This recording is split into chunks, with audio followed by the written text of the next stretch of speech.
guys, welcome back to TheNasha'Way. In today's video, it's all about finding balance amongst life changes, okay? Again, January, we were talking about all change, okay?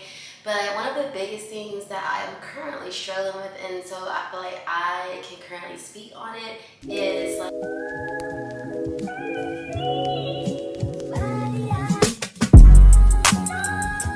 finding balance, especially like a work and social life balance. And make sure you guys hit that subscribe button and that notification bell so you guys will not miss any empowering content such as this, okay? So first we need to get into our teaching time. So what are mindful transitions? Mindful transitions are just the tools that we use to navigate these changes. They need to be purposeful and present, or involve a present mindset, okay? And so allow for opportunities for growth. They just allow us to be more present and more fulfilled and not just here just to be here, okay? And then while we're making changes, we are enjoying the things that we are actually doing and not just being miserable while doing so, okay? So now that we figured out what mindful transitions are, we are going to talk about specific types and how we can actually apply them to our life. The first one, and like obviously just like my most used, the one that I will always suggest to people is just to pause and reflect, okay? When we're pausing and reflecting, be slow to speak and quick to listen, like we're letting it soak in without like being quick to take action, just letting it soak in so that whether it's good or bad, we can basically evaluate the result, and then that's how we'll know what to do moving forward, okay? And so just to be more specific, I'm gonna give you like a professional example as with teaching. So when I am working, let's say I'm teaching my students main idea in detail or something like that, okay? And then I have one student that really isn't getting it. They take the test and they still didn't do so well on it. And it's not just that student, it's multiple students, right? So then that tells me, it's not if it's more than just that baby and if it's a good number of students, it's not the test. It's gotta be something that they're not getting. I have to look at how I delivered my lesson, right? Okay, I need to reteach my lesson so that I am able to effectively move them forward, right? And that's how you need to look at life. What did I just do in my personal life that just affected what just happened, okay? And then if you think about things in that manner, when, you know, with every type of situation, then I don't think it would be like as daunting for you. All right, so my next tip is to set intentions. I know I've mentioned that in a video or two before, but that is so important. We all need guidance. Like, it don't really matter how old we are. There is something about moving in a more discerning way, just being more mindful of who you're giving your energy to, what you're consuming your energy, your time with, okay? You're just being more intentional. That also allows for more opportunity and not just, you know, you walking waywardly and not having a plan. And that's where I'm trying to get at, okay? So especially in this modern and more technological world, we have to be intentional about every single thing that we're doing, because this world is moving fast, and if you just sit and just wait for the next thing to happen, then you're gonna get left, because honestly, you gotta have a plan. And then also, don't always be so quick to tell everybody. I cannot stress this enough, and I love how it has been stressed upon me. Be quick to listen and slow to speak, okay? So that is my second tip, just being intentional. And then also writing them down, it also helps, especially to keep you grounded. That is something quick that you can do in your meditation session in the mornings. That's what I do. For example, on Mondays, my most used intentional phrase is, today will be a peaceful day. Okay, productive because I gotta get work done, but peaceful at the same time because I'm gonna enjoy what I'm getting done, okay? So that's all what I just mean by just being more intentional about what you're doing, who you're giving your time to, what you're giving your energy to, all that good stuff, okay? The next tip is just embracing the unknown. And I know y'all would not believe this, but that used to be like my #1 fear.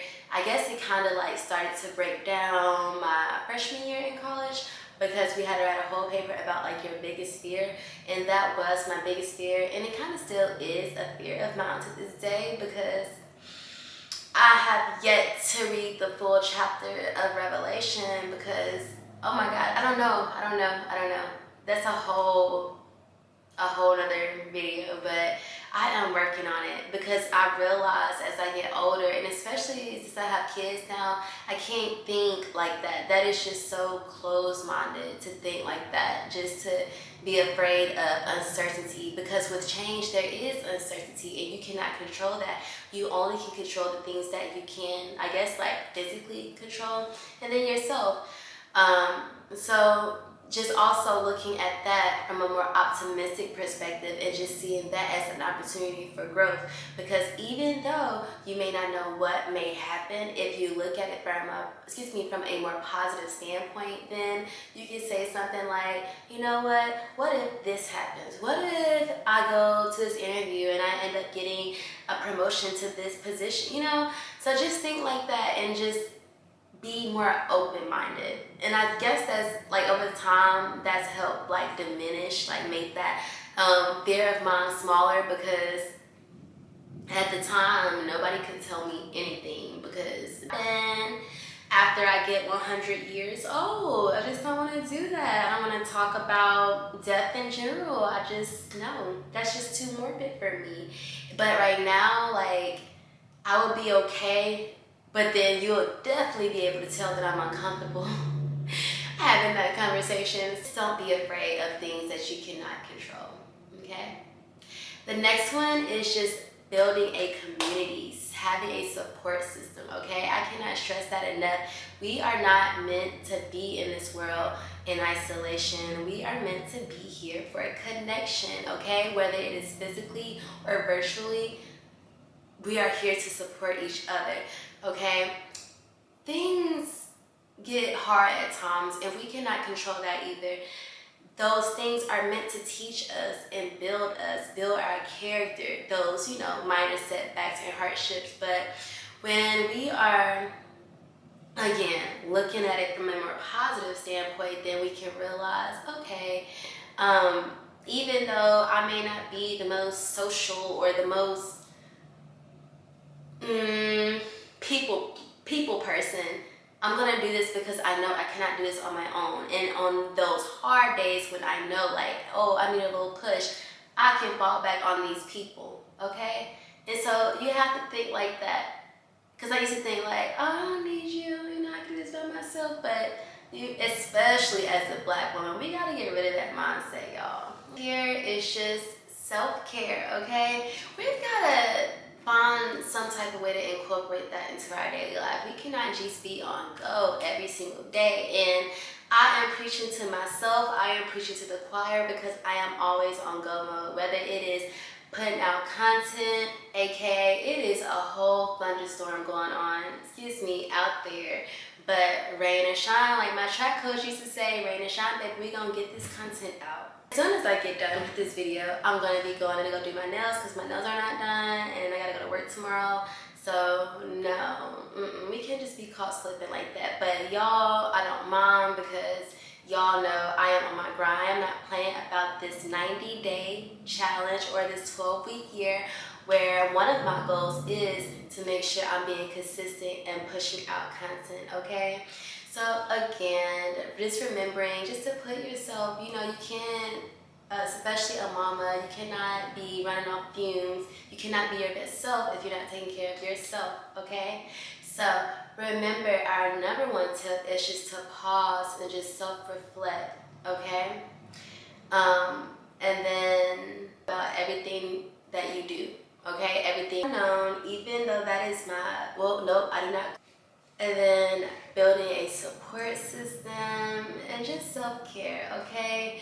So if you like this video, and comment below which tip would you be using, and hopefully it will be the pause and reflect, because We need to be moving with efficiency and be moving effectively as well. We cannot do that if we're not reflecting on what we just did or what we just said. If this video resonated with you, just go ahead and share with those who you feel like it will resonate with, okay? Thank you guys so much for joining me today on the Nasha Way, and I'll catch you next time.